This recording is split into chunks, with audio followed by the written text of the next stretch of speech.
Почитувани, добре дојдовте во уште едно издание на емисијата Одблиску со на телевизија Мега. И во следните 30 на минути ќе ви доловиме уште една личност, поточно станува збор за една битолчанка со која што ќе поразговараме за нејзините достигнувања и за нејзините успеси, но исто така ќе опфатиме и некои прашање од приватниот живот. На самиот почеток морам да кажам дека навистина ми представува особена чест и задоволство што моја, а и ваша гостинка е добро познатата режисерка, но од друга страна творец на интимниот театар во Битола, Софија Ристевска. Здраво. Здраво пред се и за вас, добре дојдовте во мојата емисија. Добро ве најдов. Се надевам дека ќе имаме навистина убав разговор со цел одблиску да ве доловиме до сите гледачи на емисијата Одблиску со битолчани и пошироката јавност во секој случај навистина добро ве познаваат, но еве да опфатиме и некои прашања, некои теми кои што можеби не се запознаени. Она со што би сакала да го започнеме нашиот разговор е токму вашата последна представа, чиј што режисер сте токму вие, станува збор за представата Скршена стомна. Ете на самиот почеток да кажеме збор два за оваа представа, да ги запознаеме нашите гледачи. Скршената стомна е наш проект за 2016 година. Премиерата беше во последните денови од месец декември, на 30 декември, минатата година 2016. Проектот е финансиран од Министерството за култура целосно и од Хотел театар. Во представата учествуваат Маја Доновска и Никола Пројчевски. И првпат интимен театар соработува со жена, една господја која што не е глумец, која што е натурчик, тоа зборува за собствените проблеми, господјата Летка Андреевска, која што ја преживеа тешката болест рак на дојка. Така да господјата Летка зборува за тоа нејзино преживување и за таа болест, за ракот како чума на 21 век.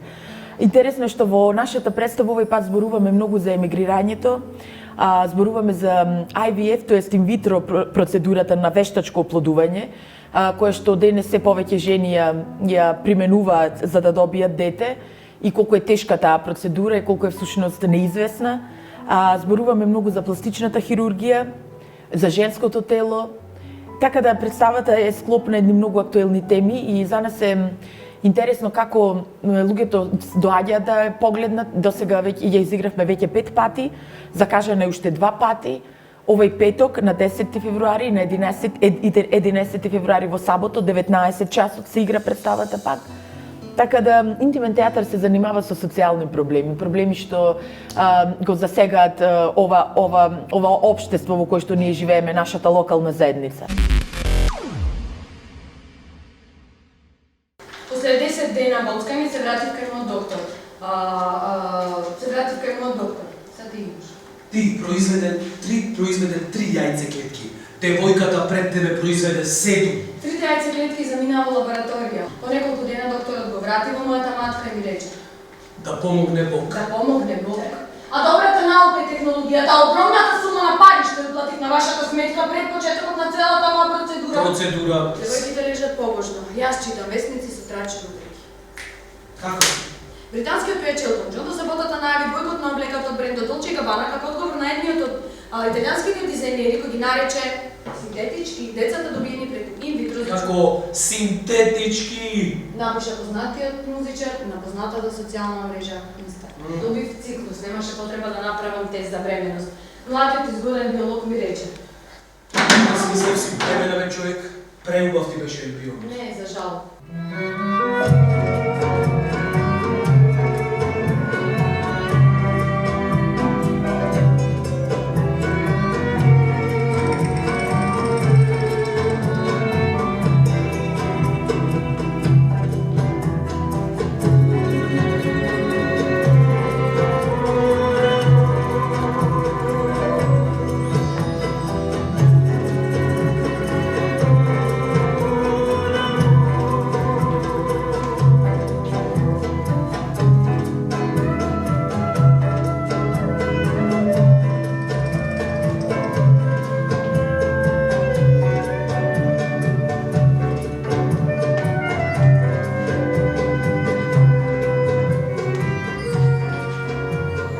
Имам 40 години, 30 килограми, 3 деца.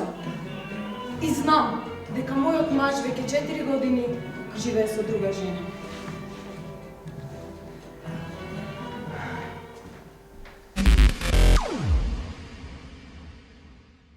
Навистина звучи интересно самата содржина која што ја спомнавте на представата Скршена стомна, особено верувам дека го привлекува вниманието токму на влюбениците во театарската уметност од аспект што опфаќате токму теми од сегашноста, секојдневни теми. Кажавте дека самата премиера беше на крајот на 2016 година, редовно е дел од репертоарот на Интимен театар. Каква е посетеноста, ме интересира, како реагира публиката? За сега е добра. Ние можеме да примиме до 50 луѓе публика во нашиот простор. За сега е добра. Интересно е тоа што многу во Интимен театар, во нашиот хотел театар и во Интимен театар, постои една група за поддршка на жени болни од рак на дојка. Таа група ја води мојата сестра Гордана Ристевска, која што е психијатар, и Билјана Видановска, која што е психолог, така да господјата Летка ја запознавме преку таа група за поддршка на жени болни од рак на дојка. Така да интересно е како многу жени кои што се жртви на таа болест, мислам кои што ја преживеале или во моментот се борат со таа болест, доаѓаат да ја погледнат представата. Многу жени кои што исто така се засегнати од таа инвитро процедура, доаѓаат да ја погледнат представата. Младите луѓе, веќе и тинејџери од музичко училиште не посетија, средношколци. Голема е таргет групата што оваа представа може да ја погледне. Представата е многу емоционална, многу реална и ќе видиме, мислам дека ќе има долг век, без оглед на тоа што не е комедија, напротив е баш драма. Ќе видиме како ќе се развиваме понатаму, но ние активно ќе ја пласираме. Верувам дека еве токму и нашиот денешен разговор ќе потекне дел од гледачите токму да дојдат во Интимниот театар, да ја погледнат оваа представа Скршена стомна. Кажавте дека освен секојдневните теми што ги обработувате, Интимниот театар се насочува и кон социјалните проблеми. Која беше онаа идеја, ете ќе ве навратам неколку години наназад за да го оформите токму Интимниот театар во Битола? По 2010 јас работам со артисти, актери, драматург, сценограф, костимограф, кои што се мои добри соработници. 2010, 2011, па 2012 исто работевме во ноќните клубови во Битола и во Скопје. Многу убава соработка имавме со ноќниот клуб Џубокс во Скопје. Неколку представи изигравме таму со ноќниот клуб Рахчекор. И во еден момент кога веќе се отвори хотел театар, решивме долниот дел, тоест подрумот на самиот објект да е Интимен театар, да имаме свој простор. Имањето на свој простор е нешто многу важно за еден уметнички тим, затоа што интересно е кога културата се надоврзува на бизнисот. Значи, ние не сме толку финансиски моќни како културна група, како група што се занимава со култура, која што продава културен производ, не сме толку моќни да можеме финансиски да се самоодржуваме. Затоа хотел театар бескрено многу ни помага. Од аспект на ние не плаќаме кирија за просторот, не плаќаме никакви режимски такси како вода, струја и огрев. Сето тоа е од хотелот и она што ние го правиме, работиме само нашата работа, го правиме нашиот културен продукт и од профитот што ние го добиваме успеваме да ги платиме артистите што работат за представата. Така, с оглед на тоа што, еве, поконкретно во Битола, веќе ја имаме Националната установа Народен театар во Битола од 2010 година, го имаме Интимниот театар, каков беше предизвикот тогаш за вас, за да го основате токму овој Интимен театар, с оглед на тоа што, ете би рекла, можеби народот е навикнат да оди во театар, на тие класични представи, како гледавте и на овој начин ова алтернативна сцена. Јас никогаш не сум се плашела дека нема да имаме публика. Мислам, публиката доаѓа таму каде што е повикана, каде што е анимирана да дојде. Публиката оди онаму каде што има интерес да отиде. Мислам, не е тоа проблем. И уште еден театар да има, ако работат активно, ќе имаат своја публика. Може би повеќе предизвикот е да финансиски да се обстои и да има смисла финансиска да се прави целото нешто. Тоест, како да кажам, сите мои глумци се на основна плата во државниот театар. Самата јас сум вработена во Велешкиот национален театар во град Велес. Така да имаме некакви основни доходи. Поточно, големата помош што ние имаме и можеби предноста во однос на другите алтернативни групи е тоа што имаме свој простор. Ето, тоа е тоа што не издвојува и тоа е тоа што не прави можеби посилни за нијанса. Затоа што, повторно кажувам, проектот успешен или неуспешен, ние има каде да го направиме и каде да го презентираме, па макар и да дојдат тројца луѓе. Мислам, тоа е сепак една доза на удобство што денес може една група независна да ја има. А во однос на тоа дали би имале публика или не, тоа воопшто јас никогаш не сум се плашила, нити сум се запрашувала. Не мислам дека ако имаме добар продукт нема да имаме публика. Важно е продуктот да е атрактивен, да е добро изрекламиран, да е добро изменаџиран, да има линк помеѓу нашата представа и помеѓу нашата таргет група што евентуално би ја посетила представата. Најголемиот проблем е што денес во општества како нашите, што имаат големи финансиски проблеми, социјални проблеми, многу нерешени моменти, културниот продукт не е најпотребниот, за жал.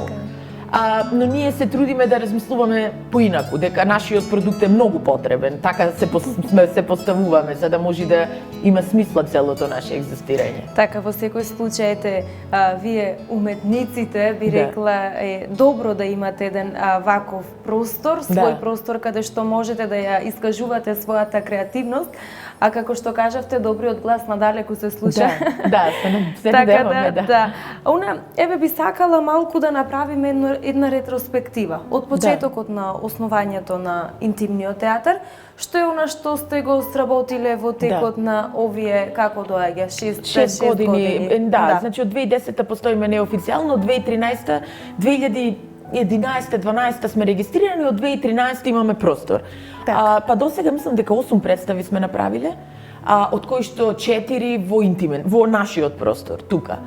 Значи тоа се Трансферат од 2013 по текстови на едни бугарски автори, потоа беше Со љубовта шегување нема, потоа Будење на пролетта и Искршената стомна, значи тие 4 се во нашиот простор.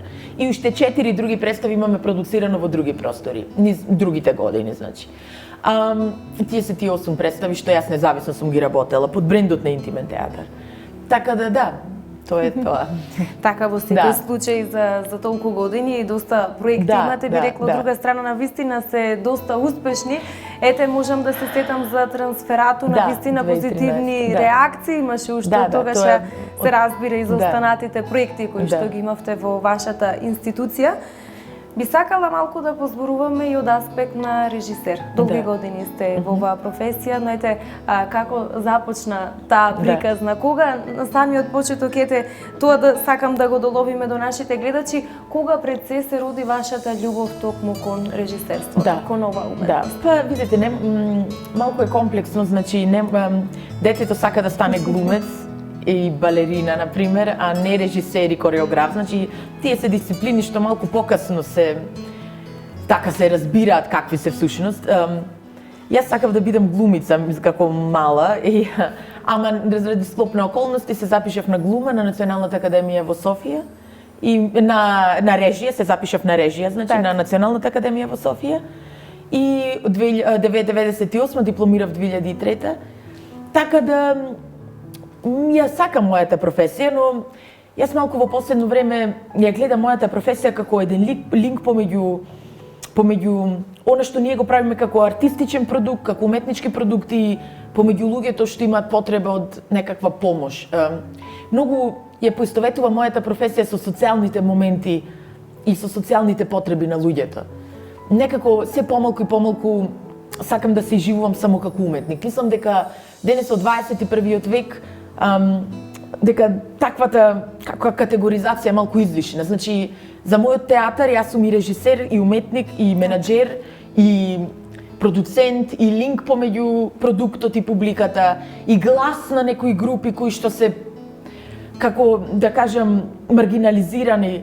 Значи, луѓето ги кажуваат на мене прво своите проблеми, па од тука јас заедно со мојата драматуршка решаваме дали ќе направиме представа на тема на тие проблеми. Така да, може би повеќе се изживувам како, не знам, социјално свесна личност.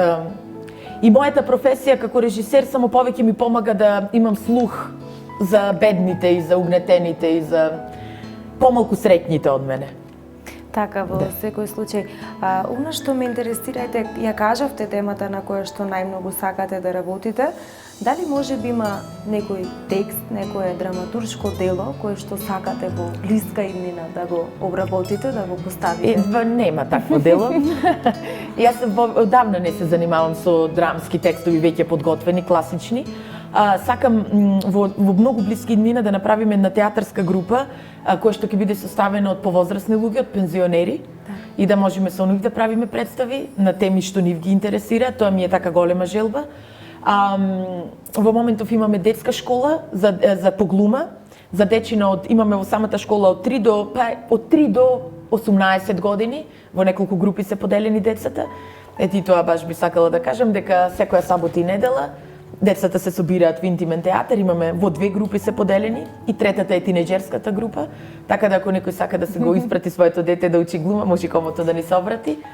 Но пак кажувам, немам текст што би сакала да го поставам, има проблеми за кои што би сакала да зборувам. Така, и каква е, кога веќе спомнавме школата за деца, каква е заинтересираноста Па имаме од страна доста на дечина, децата за да. изучување? Имаме некаде околу над 30 деца имаме, многу активно работиме, јас и Билјана Крајчевска, сме две како едукатори се јавуваме. И интересно е, напорно е, но многу интересно, да. Така, во секој случај ете убава можност за сите оние што сакаат да се пробаат токму во оваа професија, убава можност е она што вие го нудите. Токму ете зачуденоста и она чувство на стрес, би рекла, се честа појава во вашите представи. Што мислите, колку сето тоа го привлекува вниманието на гледачот? Па, ние живееме во константна ситуација и состојба на стрес и на несигурност. Мислам дека секој еден човек што решил да живее во нашата држава ги осетил тие чувства на тотална дезориентација и тотална несигурност и тотално прашување и препрашување дали изборот што сме го направиле правилниот.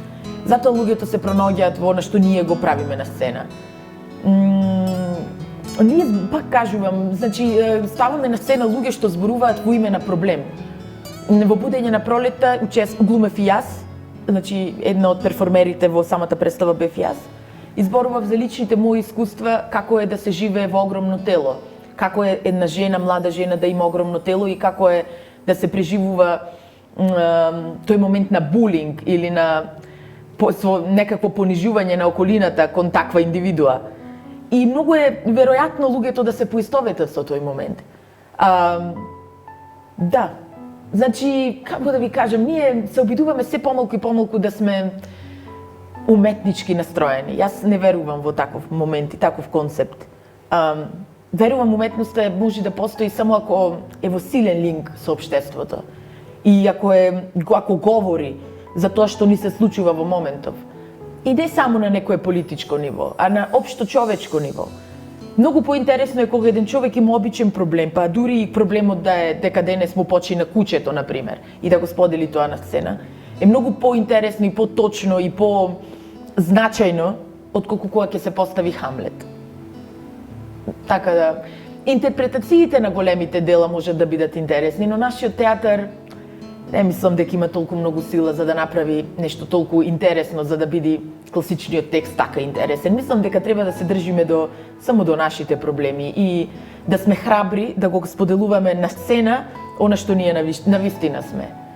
Пак кажувам, интимен театар не е простор каде што се собираат некакви луѓе и се замислуваат дека се некакви врли театрали. Ние дискутираме со нормалниот свет. Ги пишуваме текстовите на особен начин, документарни материјали собираме, драмското дело секогаш го пречкртуваме и останува само заглавието од драмското дело. Така да глумците се тренирани во некој наш метод на точна мисла, конкретна емоција, движење на телото конкретно на сцена, значи различни сме во секој случај, од сите државни институции во државата. Така се согласувам јас потполно со вас дека токму секојдневните проблеми, би рекла секојдневните животни приказни на луѓето се она што најмногу допира до нив. И токму е тоа што вас ве прави поразлични од сите останати. Би сакала да се навратиме уште малку на вашата работа, на вашето режисерство. Како што кажавте, завршивте високо образование во Бугарија. Како се одвиваше вашата професионална кариера ете после завршувањето на факултетот? Па 2003 јас дипломирав и првата моја представа беше Балканот не е мртов на Дејан Дуковски во Казанлык, тоа е еден мал град во централна Бугарија. Потоа работев во Албанскиот театар во Скопје, значи Албанскиот театар во Скопје ми има многу помогнато во почетокот на мојата кариера. посебно господинот Бајруш Мјаку. Таму правев едно дело на Молиер, училиште за жени. Потоа работев пак во Бугарија, тоа во Варна. Таму пак правев дело на Молиер, Жорж Данден, потоа работев во Битолски 2005-6, каде што нашиот градоначелник Владимир Талевски ја глумеше последната своја роља пред да стане градоначелник. Потоа веќе почнав да се занимавам и со независни продукции. Потоа сум работела скоро низ сите театри во државата, освен во двата државни најголеми МНТ и Драмски, таму не сум работела. Но затоа сум работела во Охрид, и тоа уште пред да станат државен театар.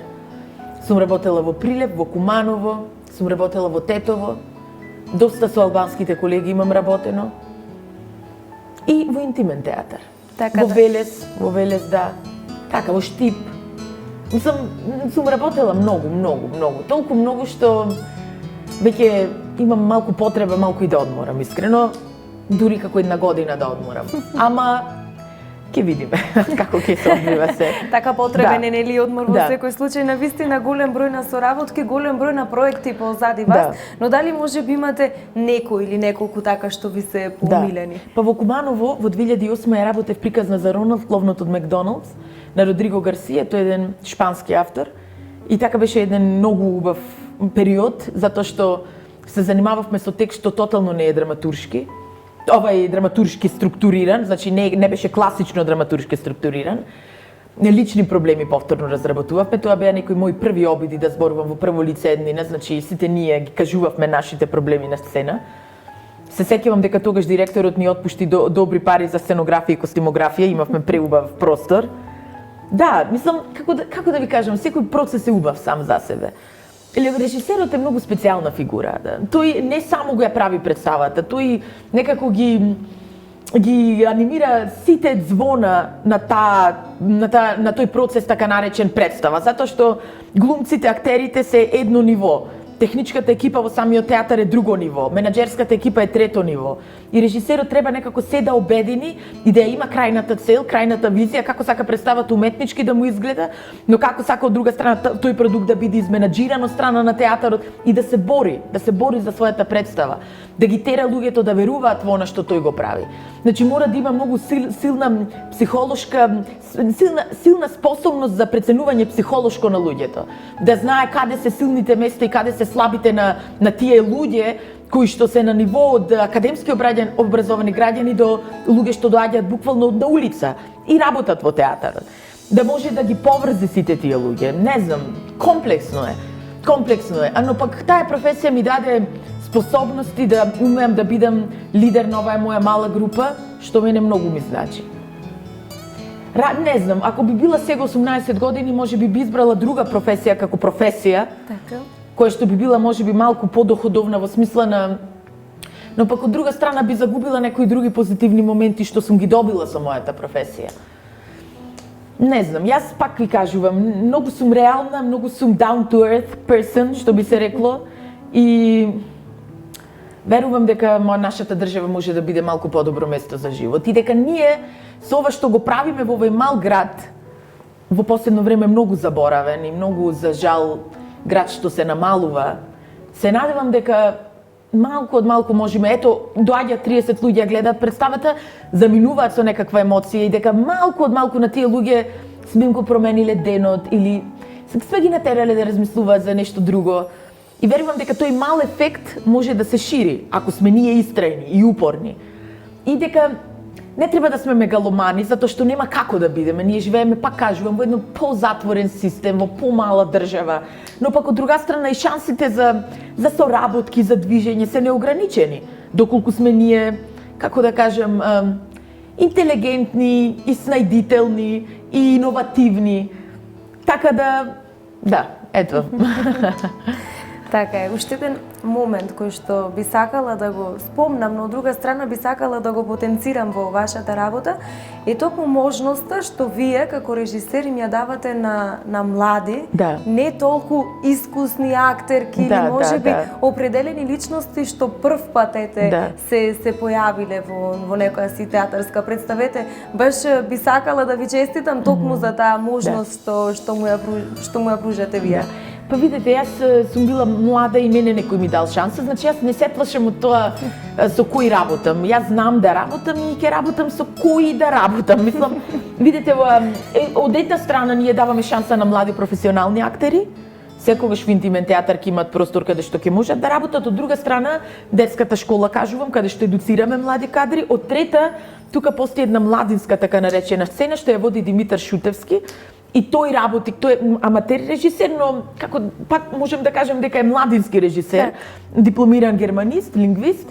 Тој работи со своји соученици, млади луѓе, значи младинска сцена, и тие по примерот на Интимен театар и по теркот и по принципите на Интимен театар ги создаваат своите представи. Интересно што пак кажувам, ние негуваме специфичен стил на правење на театар. Пак кажувам, личните моменти, документарните материјали и специфичното движење на сцена, работиме со танци, со специфично движење, телото го тренираме, значи не само мислата, не само говорниот апарат, не само емоциите, телото го тренираме исто така многу. Така да, по тој пример работи младинската сцена. Така, буквално многу елементи се вклучени во крајното. Во крајниот производ. Би сакала сега малку да офатиме некои прашања од приватниот живот, бидејќи како што кажав, целта на мојата емисија е што поблиску да ве доловиме до сите наши гледачи. Ете она што ме интересира на самиот почеток, каква е Софија Ристевска во приватниот живот. Ете, пред камера сте толку позитивна, толку сте отворена, предпоставувам дека тоа си е она вашето природното. Па да, сигурно, мислам јас немам повеќе лица, едно е моето лице. Јас имам сопруг кој што исто така се занимава со театар, во техничките служби на Велешки театар работи. И имам тоа е тоа. Мислам, не знам што повеќе да ви кажам. Сакам да патувам и сакам да правам театар и да имам се повеќе возможност да анимирам повеќе луѓе. Во еден момент да станам дури и продуцент, млади режисери да работат во мојот простор. И верувам во некои вредности што можеби денес не се повеќе во употреба, но јас верувам дека ќе се вратат како морал и етика и чесност и верност од страна на работодавецот кон својот работник и обратно од страна на човекот што е запослен негде кон својот работодавец. И мојот начин на мислење е ист како на филозофијата на собствениците на Хотел театар. Хотел театар е семен бизнис на моето семејство и се обидуваме да го водиме по некој европски терк, што би се рекло тотална слобода на луѓето што се вработени, никаков мобинг, никаков пресинг. Луѓето внатре имаат слобода да ја креираат, да го креираат своето работно време и да дават мислења и да бидат слободни, и не знам, мислам дека живееме во едно среќно катче во овој објект. И сега тоа рефлектира, значи вработените од хотелот многу често ни помагаат нас, ние им помагаме нив, и таа симбиоза е многу прекрасна. Некако на фонот на се што се случува, убаво е да се живее во една средина барем мала, каде што луѓето се задоволни. И мислам дека тоа е важно. И не мислам дека треба да има толку многу агресија. Ние живееме во многу голема агресија. Колку е помал градот, толку е поголема агресијата, толку се поголеми уцените, и тоа не ми се допаѓа. Не сакам да живеам во таков свет. И се обидувам ова мало катче што е мое и на моето семејство да биде поинакво. Да. Јас верувам дека таа позитивна енергија која што имате токму тука во вакација, ја почувствуваат и сите луѓе кои што доаѓаат токму тука. Кажавте дека сте влюбеник во патување, дека сакате да патувате. Ете, кој е она место каде што сте биле, а кој што ви оставило најголем впечаток? Па јас во 2004 година бев во Сирија, во Дамаск, кај моја многу блиска пријателка, значи тоа беше една девојка што се занимаваше со театар, што ја познав од театарска работилница.